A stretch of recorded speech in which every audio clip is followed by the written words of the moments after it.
Hi friends, இப்போ வந்து நம்ம அமாவாசைக்கு ரெடி பண்ண கறி குழம்பு அதெல்லாம் மிச்சம் இருந்தால் நம்ம வந்து அதை வந்து தோசைக்கு எப்படி ரெடி பண்ணலான்னு பார்க்கலாம். அதை எப்படி பண்ணுறது அப்படின்னு நான் சொல்கிறேன். ஃபஸ்ட்டு வந்து இது வந்து அவியக்கறி எடுத்துருக்கேன் கொஞ்சம். அப்புறம் சாம்பார் இருக்க சாம்பாரை ஊற்றிக்கலாம்.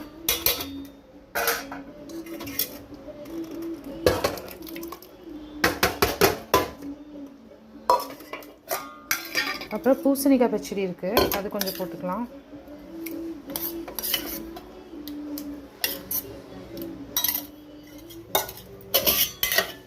அப்புறம் வந்து ரசம் இருக்குது. ரசம் வந்து கொஞ்சமாக ஊற்றிக்கோங்க, ரொம்ப வேண்டாம். ஒரு 1/4 டம்ளர் அளவு ஊற்றிருக்கேன்.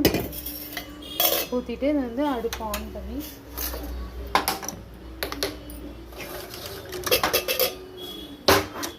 ஆன் பண்ணி நல்லா சுண்ட வச்சுக்கோங்க. நல்லா சூடாகி சுண்டினதுக்கப்புறம் எப்படின்னு பார்க்கலாம். இப்போ வந்து சுண்ட வச்சதுக்கப்புறம்